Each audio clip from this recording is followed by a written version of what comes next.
ಸ್ನೇಹಿತರೆ, ನೀವೆಲ್ಲರೂ ಕೇಳ್ತಿದ್ರಿ ನಾವು ನೆಲಮಂಗಲದಲ್ಲಿ 25ನೇ ತಾರೀಕು ಎಲ್ಲಿಗೆ ಬರಬೇಕು ಅಂತ. ನೋಡಿ, ಈ ಥರ ಕುಣಗಲ್ ಬೈಪಾಸ್ ರೋಡು ನೋಡಿ, ಈ ಥರ ಕುಣಗಲ್ ಬೈಪಾಸ್ ರೋಡಿಗೆ ಬಂದು ಅಲ್ಲಿಂದ ನೀವು ಸೀದಾ ನೀವು ನೆಲಮಂಗಲ ಒಳಗೆ ಬರಬೇಕು. ನೀವು ಒಳಗಡೆ ನೆಲಮಂಗಲ ಒಳಗೆ ಬರಬೇಕು. ನೆಲಮಂಗಲ ಒಳಗೆ ಬಂದು ಇಲ್ಲಿ ಹುಣಸೆ ಮರ ಸ್ಟಾಪ್ ಯಾರು ಕೇಳಿದ್ರು ಹೇಳ್ತಾರೆ. ಮುಂಚೆ ನಿಮ್ಗೆ ಗೊತ್ತಿದ್ರು ಈ ಥರ ಹುಣಸೆ ಮರ ಸ್ಟಾಪು ಇಲ್ಲಿ ಸರ್ಕಲ್ ಇದೆ ನೋಡಿ. ಹುಣಸೆ ಮರ ಸ್ಟಾಪು ಸರ್ಕಲ್ ಇದೆಯಲ್ಲ, ಆ ಸರ್ಕಲ್ ರೈಟ್ ಸೈಡ್ಗೆ ಹೋಗಿ ನಿಮಗೆ ಹೆಂಗೆ ನೆಲಮಂಗಲ ಹೋಗುತ್ತೋ ಲೆಫ್ಟ್ ಸೈಡ್ಗೆ ಮಧುರೆ ರೋಡ್ಗೆ ಲೆಫ್ಟ್ ಸೈಡ್ ತಿರ್ಕೊಬೇಕು. ಅಲ್ಲಿ ಜಾಸ್ತಿ ದೂರ ಏನು ಹೋಗೋಗಿಲ್ಲ. ಮಧುರೆ ರೋಡ್ಗೆ ಹಿಂಗೆ ಸ್ವಲ್ಪ ಹೊತ್ತು ಒಂದು 10 ಹೆಜ್ಜೆ ತಿರ್ಕೊಂಡ್ರೆ ಸ್ವಲ್ಪ ಮುಂದೆ ಬಂದರೆ ಅಲ್ಲಿ ಮಾರ್ಕೆಟ್ ರೋಡ್ಗೆ ರೈಟ್ ಸೈಡ್ಗೆ ಒಂದು ರೋಡ್ ಕಾಣುತ್ತೆ. ಅಲ್ಲೇ ಡಿವೈಡ್ ಆಗುತ್ತೆ ನೋಡಿ. ಈ ಥರ ಬರಬೇಕು, ನೀವು ನೋಡ್ಕೊಳ್ಳಿ. ಇದು ನೆಲಮಂಗಲ ಒಳಗೆ ಹೋಗೋದು. ಹಿಂಗೆ ಲೆಫ್ಟ್ ಸೈಡು ನಾನು ಹೇಳ್ತಾ ಇರೋದು, ಲೆಫ್ಟ್ ಸೈಡ್ ಸ್ವಲ್ಪ ಮುಂದೆ ಬಂದರೆ ಒಂದು 10 ಹೆಜ್ಜೆ ಮುಂದೆ ಬಂದರೆ ಈ ಥರ ಕಾಣಿಸುತ್ತೆ. ಇಲ್ಲಿ ರೈಟ್ ಸೈಡ್ಗೆ ನೀವು ಇಲ್ಲಿ ನೋಡಿ ಮಾರ್ಕೆಟ್ ಕಾಣಿಸ್ತಿದೆಯಲ್ಲ ನೋಡಿ, ಈ ಮಾರ್ಕೆಟ್ಗೆ ಇಲ್ಲಿ ಕ್ರಾಸ್ ಆಗಬೇಕು. ರೈಟ್ ಸೈಡ್ಗೆ ನೋಡಿ ಡಿವೈಡರ್ ಇದೆ ನೋಡಿ, ಇಲ್ಲಿ ಕ್ರಾಸ್ ಆಗಬೇಕು. ಕ್ರಾಸ್ ಆದರೆ ಮಾರ್ಕೆಟ್ ಒಳಗೆ ಬರ್ತೀರ. ಅದೇ ರೀತಿ ಸ್ವಲ್ಪ ಮುಂದೆ ಬಂದರೆ ಇಲ್ಲೂ ಅಷ್ಟೇ ಒಂದು 20 ಹೆಜ್ಜೆ ಅಂದರೆ ಒಂದು 50 ಮೀಟ್ರು ಅಷ್ಟೇ. 50 ಮೀಟ್ರ್ ಮುಂದಕ್ಕೆ ಬಂದರೆ ಲೆಫ್ಟ್ ಸೈಡ್ಗೆ ಒಂದು ಜಯದೇವ ಚೌಟ್ರಿ ಅಥವಾ ಜಯದೇವ ವೀರಶೈವ ಭವನ ಅಲ್ಲಿಗೆ ಹೋಗಲು ದಾರಿ ಇದೆ.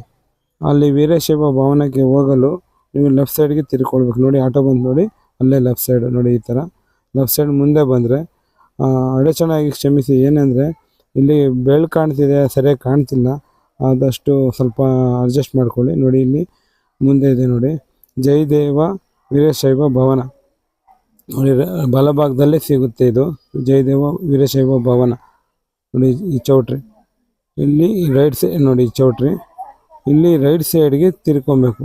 ರೈಟ್ ಸೈಡ್ಗೆ ಹೋಗ್ತಾ ಸ್ವಲ್ಪ ಮುಂದೆ ಹೋದರೆ ನಿಮಗೆ ಲೆಫ್ಟ್ ಸೈಡಲ್ಲೇ ಒಂದು ಇದು ಫೆನ್ಸಿಂಗ್ ಕಾಣುತ್ತೆ. ಫೆನ್ಸಿಂಗ್ ಅಂದರೆ ಇದು ಒಂದು ಭುವನೇಶ್ವರಿ ಅಮ್ಮನವರ ದೇವಸ್ಥಾನ ಮತ್ತು ಪಾರ್ಕ್ ಇದೆ. ಇಲ್ಲಿ ನೋಡಿ ಫೆನ್ಸಿಂಗ್ ಕಾಣ್ತಿದ್ದಿಲ್ಲ ಲೆಫ್ಟ್ ಸೈಡ್ಗೆ, ಲೆಫ್ಟ್ ಸೈಡ್ ಫೆನ್ಸಿಂಗ್ ಹತ್ರ ಅಲ್ಲೇ ಲೆಫ್ಟ್ ಸೈಡ್ಗೆ ಒಂದೇ ಒಂದು ಟರ್ನ್ ನೋಡಿ. ಸ್ವಲ್ಪ ಮುಂದೆ ಬಂದರೆ ಅಲ್ಲೇ ಈ ಲೆಫ್ಟ್ ಸೈಡಲ್ಲಿ ಕೇಳಿ ಕೋಟೆ ಬೀದಿ ಎಂದು ಆಟೋ ಸ್ಟ್ಯಾಂಡಲ್ಲಿ ಕೇಳಿದ್ರು ಹೇಳ್ತಾರೆ. ಕೋಟೆ ಬೀದಿಯಲ್ಲಿ ಭುವನೇಶ್ವರಿ ಅಮ್ಮನವರ ಟೆಂಪಲ್, ಇಲ್ಲಿ ಭುವನೇಶ್ವರಿ ಅಮ್ಮನವರ ಟೆಂಪಲ್ ಇದೆ. ಟೆಂಪಲ್ ಒಳಗಡೆ ನಿಮಗೆ ಕಣ್ ಡ್ರಾಪ್ಸ್ ಆಗ್ತಾ ಇರೋದು ನೋಡಿ. ಈ ರೀತಿ ಬಂದರೆ ನೋಡಿ, ಈ ಥರ ಗೇಟ್ ಇದೆ ನೋಡಿ.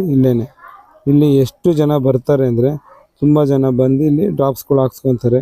ಇದರ ಸದುಪಯೋಗ ಪಡಿಸಿಕೊಳ್ಳಿ, ತುಂಬ ಒಳ್ಳೆಯದಾಗುತ್ತೆ. ಕಣ್ಣಿನ ಸಮಸ್ಯೆಗಳು ಇದಾಗೋದು ಆದಷ್ಟು ಇದೆಲ್ಲ ಬಿಟ್ಕೊಳ್ಳುತ್ತೆ, ಇದಾಗುತ್ತೆ. ಇಷ್ಟೋ ಎಲ್ಲಿಂದಲೂ ಬರ್ತಾರೆ ಇಲ್ಲಿ ಹಾಕ್ಸ್ಕೊಳ್ಳಲು. ನೀವು ಒಮ್ಮೆ ಬಂದು ಹಾಕ್ಸ್ಕೊಳ್ಳಿ. ನಮಸ್ಕಾರ.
ಹೇಗಿತ್ತು ಮೊದಲು, ಈಗ ಹೇಗಾಯ್ತು ಔಷಧಿ ಹಾಸ್ಕೊಂಡ್ಮೇಲೆ? ಈಗ ನಮಗೆ ಚೆನ್ನಾಗಿ ಆಲೋಚನೆ ಆಯ್ತಪ್ಪ. ಮೊದಲು ಕಾಣ್ತಿರ್ಲಿಲ್ಲ. 3-4 ಜನ ಡಾಕ್ಟರ್ ತಗೋದೆ ಆಪ್ರೇಷನ್ ಆಗಬೇಕು ಅಂದರು. ಪರ್ಯ ಬಂದ್ಬಿಟ್ಟದೆ ಅಂದರು. ಇಲ್ಲಿ ಬಂದಮೇಲೆ 1 ವರ್ಷದ ಮೇಲೆ 2 ತಿಂಗಳಾಯ್ತು ನಾನು ಆಕ್ಸಿಡೆಂಟ್ ಇದ್ದೀನಿ. ತಿಂಗಳಿಗೂ ಇವಾಗ ಪರ್ಯಗಿರಿ ಎಲ್ಲ ಹೋಗ್ಬಿಟ್ಟು ಕ್ಲೀನಾಗಿ ಕಾಣ್ತದೆ. ಕ್ಲೀನಾಗಿ ಕಾಣಿಸುತ್ತೆ. 87 ವರ್ಷ ನಿಮಗೆ. 87 ವರ್ಷ ಈಗ. ಅಲ್ಲೇ ಒಂದ್ಸಲ ಕೊಟ್ಟಿದ್ದೀನಿ. ಅಲ್ಲ ಲಾಸ್ಟ್ ಟೈಮ್ ಇವಾಗ ರುಚಿ ಕಾಣ್ತದೆ. ಅಧ್ವಾನಾಗೆ ದುಡ್ಡು ಕಿತ್ಕೊಂಡು ಆಪ್ರೇಷನ್ ಮಾಡ್ಕೊಂಡು ಕಾಣ್ಬಿಡು. ಯಾವುದೋ ಒಂದು ನರ ಹೆಚ್ಚು ಕಮ್ಮಿ ಆದರೆ ವಯಸ್ಸಾದವ್ರು ಮಾತ್ರ ಯಾವತ್ತೂ ಮಾಡಿಸ್ಕೊಬೋದು. ಇವಾಗ ನಮ್ಮ ಅಣ್ಣ ಮಾಡಿಸ್ಕೊಂಬಿಟ್ಟ ದೊಡ್ಡವನು, 2 ಕಣ್ಣು ಕಾಣ್ದಂಗೆ ಆಗ್ಬಿಟ್ಟ. ಇವಾಗ ಅವರು ಮಾಡಿಸ್ಕೊಂಡ್ರೆ ಅವರು ಮಾಡಿಸ್ಕೊಂಡ್ರೆ ಅವರು ನನ್ನ ಫ್ರೆಂಡೇ ಅವ್ರ ಕಾಲದಿಂದ ತಪ್ಪು ಆಪ್ರೇಷನ್ ಮಾಡಿಸ್ಕೋಬಾರ್ದು. ನೀವು ಎಷ್ಟು ದಿವಸ ಹಾಕ್ಸ್ಕೊಂತ?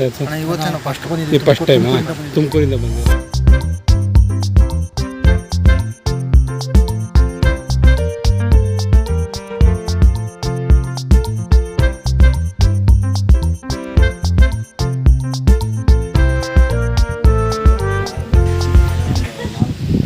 ಆಗ್ತಿಲ್ಲ ಯಾಕೆ ಈಗ ಮೊದಲಿಗೂ ಈಗಲಿಗೆ ಮೊದಲಿಗೂ ಈಗ ಇನ್ನೊಂದು ಹಾಸ್ಪಿಟ್ಲಿಗೆ ಏನೋ ಇದು ಮಾಡಿದ್ರೆ ರೆಕಮೆಂಡ್ ಮಾಡಿದ್ರೆ ಯಾರಾನ ನೀವು ಇಲ್ಲ ಇಲ್ಲ ನಮ್ಮಿದ್ದೆ ಪಕ್ಕ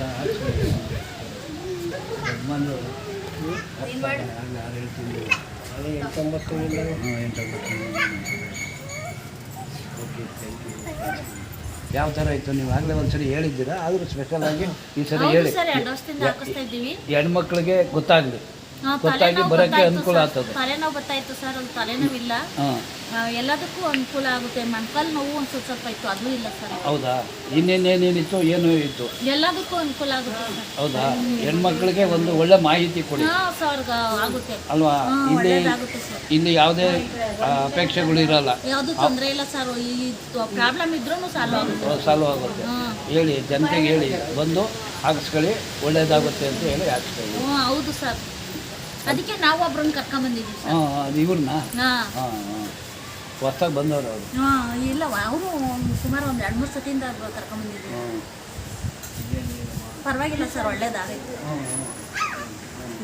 ಥ್ಯಾಂಕ್ ಯು.